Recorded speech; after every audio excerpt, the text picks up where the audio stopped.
Welcome back to a new video. इस video में comparison करेंगे हम the greatest of all time Ronnie Coleman versus greatest of present time Phil Heath के बीच में। Ronnie Coleman का 1999 का ईयर आप देख रहे हैं। ये वो ऐसा ईयर था ओलंपिया के पूरे इतिहास में जिस टाइम पे जो पूरी लाइनअप थी, पूरी की पूरी lineup best condition, best maturity show करने वाली लाइनअप थी, जिसको जजेस भी जज करते वक्त दो बार अपने डिसीजन को बनाने के पीछे कंफ्यूज रहे होंगे। क्योंकि इस लाइनअप में किसी भी बॉडी बिल्डर को देख के आप ये नहीं कह सकते, चाहे वो केविन लेब्रॉन हुए या फिर कोई और, कि वो अनकंडीशनड हो। फिर उसके बाद हम बात करते हैं कि 2013 का ईयर, ये वो ईयर था जिसमें फिल हीथ ने सबको चौंका के रख दिया था। फर्स्ट टाइम उन्होंने ऐसा किया था कि जजेस ने डायरेक्ट उन्हें, क्योंकि आजकल क्या होता है कि बहुत बार कॉल आउट्स होते हैं, लेकिन फिल हीथ की इस पोजिंग के बाद उन्हें जजेस ने दोबारा कॉल आउट में बुलाया है नहीं। जबकि इस लास्ट ईयर के 2020 के मिस्टर ओलंपिया कंपटीशन में कितनी ही बार कॉल आउट हुए, कितनी ही बार घुमाया फिराया गया हर एक बॉडी बिल्डर को कि किसको सेकंड दे, किसको थर्ड दे, किसको फोर्थ दे। बट फिल हीथ 2013 में फर्स्ट ऐसे थे जिन्हें पूरे के पूरे 5 नंबर देकर नंबर 1 रैंक पे रख दिया गया था। और बाकी सारे बॉडी बिल्डर्स जैसे काई ग्रीन हो गए, बाकी सारे बॉडी बिल्डर्स को आपस में घुमाया था ताकि वो जज कर सके कि किसको सेकंड, थर्ड, फोर्थ रखा जाए। लेकिन फिर वही बात करते हैं कि रोनी कोलमैन जो अलग ही लीग के बॉडी बिल्डर थे और फिल हीथ जो इस लीग में सबसे डिफरेंट बॉडी बिल्डर में से एक हुआ करते हैं। सबसे पहले बात करते हैं फर्स्ट पोज की, front double biceps. Front double biceps में अगर हम देखें तो फिल हीथ की जो पूरी बॉडी है, एक बैलेंस्ड फिजिक शो करते हैं फिल हीथ हमेशा से ही, शुरू से ही। और ये तो उनका प्राइम टाइम था जिस टाइम पे वो सबसे ज़्यादा पीक पे हुआ करते थे। इस टाइम पे फिल हीथ की पूरी बॉडी में अगर आप बाइसेप्स को देखें तो साइज़ बहुत अच्छा साइज़ हुआ करता था। लैट्स देखें, क्योंकि ये वो टाइम था जिस टाइम पे उनके लैट्स भी वीक नहीं थे। लेग्स की बात करें तो लेग्स के अंदर जो सेपरेशन है और जो मसल का साइज़ है वो बहुत अच्छा और बहुत प्यारा शो करता है हमेशा से ही फिल हीथ के लिए। लेकिन फिर वहीं बात करते हैं greatest of all time Ronnie Coleman. इनके जो बाइसेप की पीक है सबसे पहले नज़र उसी पे जाती है, क्योंकि वो इतनी अच्छी तरीके से मैच्योर्ड है। और लेग्स की बात करें तो लेग्स के तो अंदर तक का मसल, जहाँ पे एडेक्टर मसल होता है, वहाँ के भी फाइबर वो इतने अच्छे तरीके से शो करते थे। शायद उस टाइम पे शायद केविन लेब्रॉन ने जो वन ऑफ द ग्रेटेस्ट माने जाते हैं, शायद उनको भी ये अपने आसपास भटकने नहीं दिया करते थे। इतनी अच्छी ज़्यादा कंडीशनिंग ये हमेशा शो पे लेके आया करते थे। हमेशा से इनकी जो एब्डोमिनल का एरिया है, हमेशा से ही एब्स बिल्कुल सही से शो किया है। क्योंकि फिल हीथ जब ये पोज हिट करते हैं तो उनका आप देखेंगे एब्डोमिनल का जो एरिया है वो फ्लैट पड़ जाता है। वहाँ पर थोड़ी सी कमी, ऐसा लगता है कि फिल हीथ की थोड़ी कमी, क्योंकि फिल हीथ जब इस पोज को हिट करते हैं तो इस पोज में हमेशा वो चेस्ट अप रखते हैं। जबकि रोनी कोलमैन जब इस पोज को हिट करते हैं वो हमेशा चेस्ट हल्की डाउन करते हैं, जिससे कि उनका जो एब्डोमिनल एरिया है, जो एब्स का एरिया है, वो बहुत अच्छे से पफ करके बाहर आके दिखाता है। इस पोज की बात करें, वैसे तो फिल हीथ का भी ये कोई ऐसा पोज नहीं था कि इनको कोई हरा सके, क्योंकि इसमें उन्होंने जो साइज़, जो फाइबर शो किए थे, इनके बाइसेप्स के जो फाइबर थे उस टाइम पे, क्योंकि ये तो उनका प्राइम टाइम था जिस टाइम पे वो अपने बेस्ट पे थे, बहुत अच्छे शो किया करते थे। वही बात करें रोनी कोलमैन की, तो रोनी कोलमैन का तो हमेशा से ही जो उनकी कंडीशनिंग थी और मसल मास, इसी की वजह से तो वो ग्रेटेस्ट ऑफ ऑल टाइम बने, क्योंकि उनका मसल मास हमेशा से इंक्रीज होता गया और कंडीशनिंग कभी सफ़र नहीं करी। कंडीशनिंग हमेशा से ही उनकी अच्छी थी और आगे की तरफ ही बढ़ती गई। कभी भी ऐसा नहीं हुआ कि उनकी कंडीशनिंग शो पे कम आई हो। ये पोज फिल हीथ का शायद कोई ना जीत पाए उनमें से एक पोज हुआ करता था इनके प्राइम टाइम में। लेकिन अपने प्राइम टाइम में जब रोनी कोलमैन इस पोज को हिट किया करते थे तो उनसे भी कोई भी ये पोज नहीं जीत पाया था। पोज तो गया रोनी कोलमैन खाते में। सेकंड पोज की बात करते हैं, फ्रंट लेग स्प्रेड। इस फोटो को देखकर आप रोनी कोलमैन को जज नहीं कर सकते, क्योंकि एक तो फ़ोटोज़ कभी भी इंसाफ नहीं करती। फ़ोटोज़ हमेशा से ही, क्योंकि रोनी कोलमैन का जो एरा था, उस एरा में जो फोटोग्राफी हुई थी और इस एरा की जो फोटोग्राफी होती है, दोनों में बहुत ज़्यादा डिफरेंस है। जो शॉट्स लिए जाते थे वो बहुत ज़्यादा नीचे के फ्रेम से लिए जाते हैं, जबकि फिल हीथ का शॉट आप देखें तो फिल हीथ के शॉट में तो आपको हमेशा फिल हीथ ही तगड़े दिख रहे होंगे। लेकिन आपको मैं अगर बता दूं कि शायद रोनी कोलमैन से अच्छा फ्रंट लेग स्प्रेड कोई भी कोई भी हिट नहीं करता था, क्योंकि इनका साइज़ जो था, जो इनका शोल्डर से कमर का जो रेशियो था, क्योंकि फ़ोटोज़ कभी भी आपको ट्रूली जो चीज़ है वो कभी शो नहीं कर सकते। वीडियोस में आप हमेशा देख सकते हैं इनका चेस्ट के हर एक फाइबर दिख रहे हैं। लैट्स का साइज़ देखें, इतना बड़ा लैट्स का साइज़ है, क्योंकि फिल हीथ के पास में सबको ये पता है कि फिल हीथ के पास जो उनके लैट्स है वो कभी भी उनका प्लस पॉइंट नहीं रहे। लेकिन ये जो वो टाइम था, इस टाइम पे ऐसा नहीं था कि फिल हीथ के लैट्स भी थोड़े वीक थे। इस टाइम पे फिल हीथ के पास बहुत अच्छे लैट्स थे, और इस लैट्स के कारण इनकी बॉडी पूरी की पूरी बैलेंस्ड फिजिक शो करती थी। क्योंकि आप पोज को अगर देखें तो इनका शोल्डर, चेस्ट, लैट्स सब कुछ बहुत अच्छे तरीके से है। लेकिन फिर वही बात, जब इस पोज को रॉनी कोलमैन हिट करते थे तो उनके एब्डोमिनल का एरिया बहुत अच्छा, बहुत क्लियर दिखा करता था। लेकिन फिल हीथ इस पोज में एब्डोमिनल एरिया फ्लैट हो जाता है। तो ये पोज तो जाएगा हमारे रॉनी कोलमैन के खाते में, क्योंकि शायद इनसे बड़ा साइज़ और इनसे अच्छी कंडीशनिंग कोई और शो नहीं कर सकता। जो सबसे ज़्यादा फेवरेट पोजेस में से एक होता है वो साइड चेस्ट।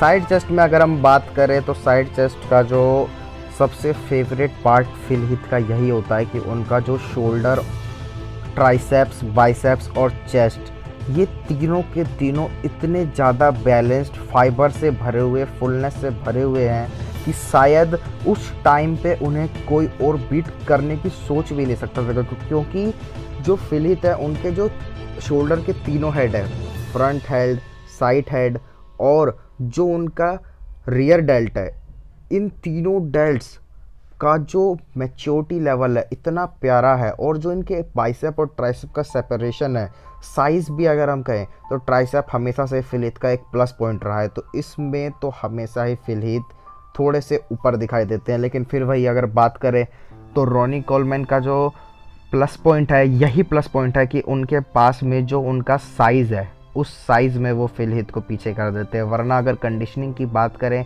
तो कंडीशनिंग में फिल हीथ और रॉनी कोलमैन एक ही टक्कर के हैं। दोनों बहुत अच्छी कंडीशनिंग शो कर रहे थे अपनी प्राइम टाइम में। और जो फिल हीथ का ये पोज है शायद उनके सबसे बेस्ट पोजेस में से एक है। एक तो बैक डबल बाइसेप और एक साइड चेस्ट, शायद इनका सबसे ज़्यादा जो फेवरेट और सबसे ज़्यादा प्लस पॉइंट वाला जो है वो यही पोज है। लेकिन अगर हम बात करें रॉनी कोलमैन की तो शायद Ronnie Coleman greatest of all time इसीलिए हैं क्योंकि वो जिस लीग में खेला करते थे शायद उस लीग में सबसे अकेले दौड़ा करते थे। उनका जो साइज़ है फ़ोटोज़ में आपको पता ना लगता हो, लेकिन जब इस आप वीडियो को देखेंगे तो आप ध्यान से देखें, मसल का जो फाइबर है एक एक ऐसे उठ के बाहर आता है जैसे कि उसके ऊपर स्किन की कोई लेयर ही ना हो।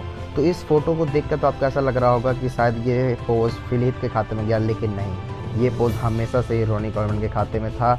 इसी वजह से तो वो उस टाइम पे, जिस टाइम पे सारे के सारे पीक पे थे, केविन लेब्रॉन हो गए या फिर कोई और बॉडी बिल्डर्स, वो सब पीक पे होने के बावजूद उन्हें हरा नहीं पाए थे।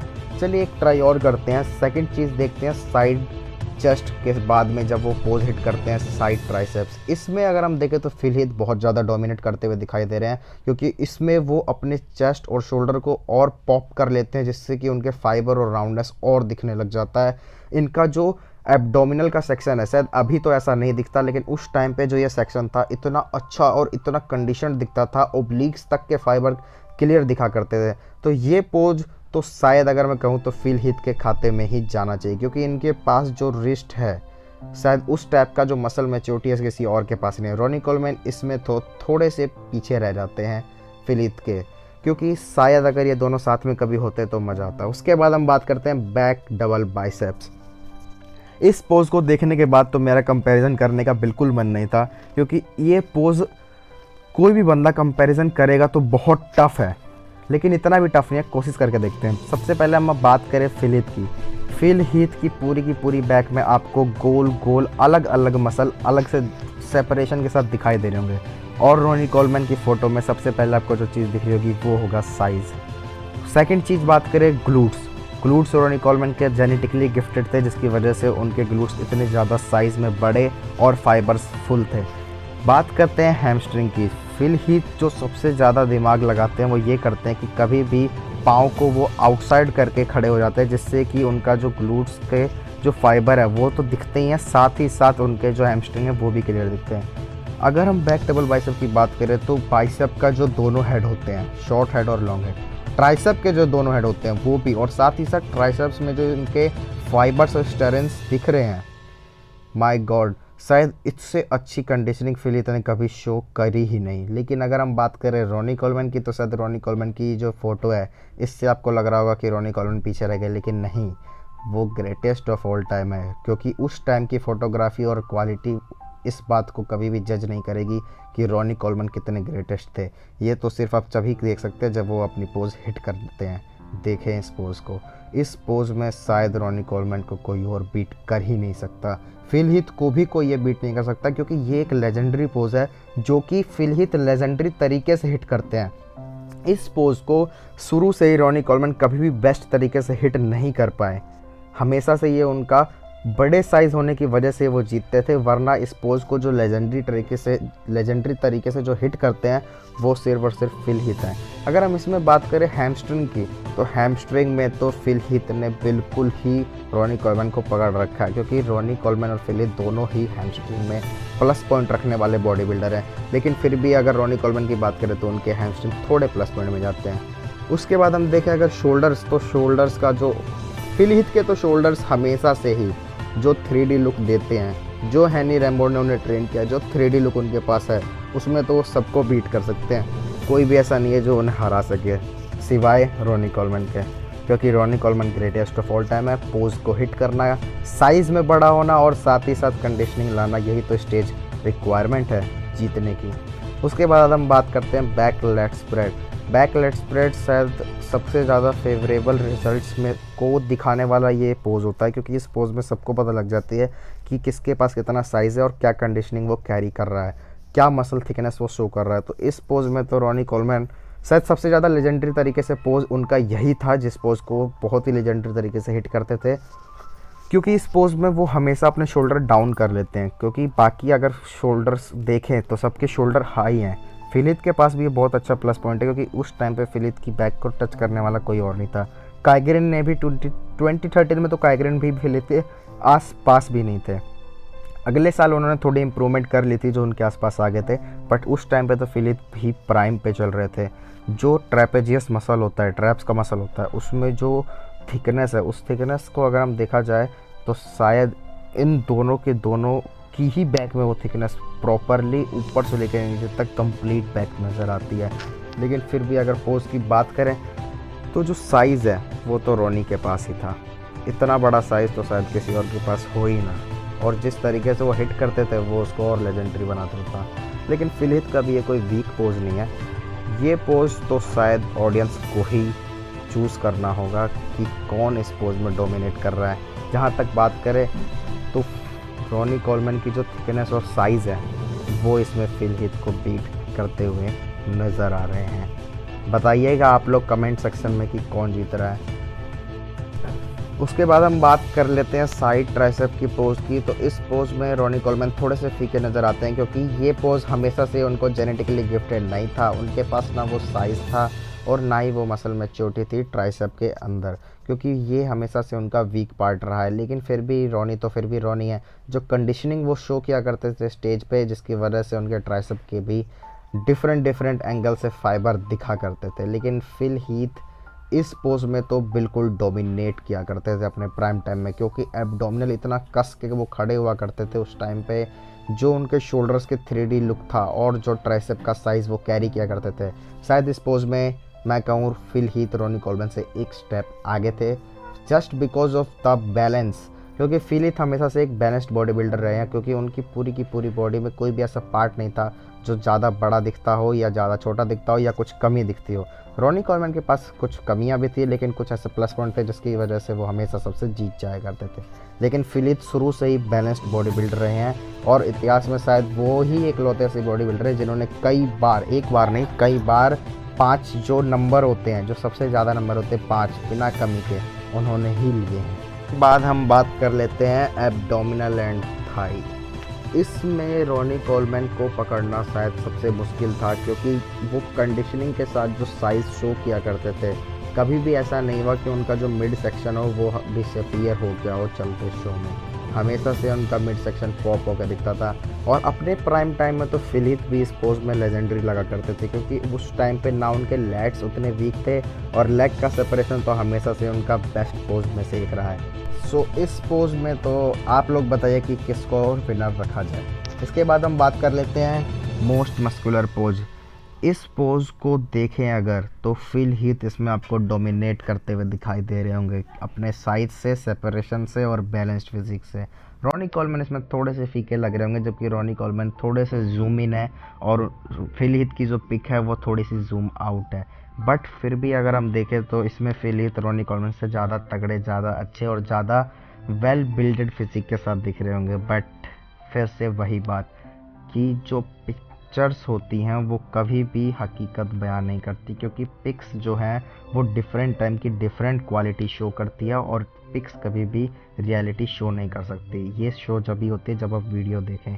इस वीडियो को देखने के बाद कोई भी बॉडी बिल्डर जिसका ओलंपिया में स्टेज पे चढ़ने का सपना, वो इस बॉडी बिल्डर को देखकर शायद डिमोटिवेट हो जाए, क्योंकि इसमें तो ऐसा लगता है कि जैसे रॉनी के पूरी की पूरी बॉडी के ऊपर फाइबर्स के ही दिखाई दे रहे हैं, स्किन की लेयर है ही नहीं।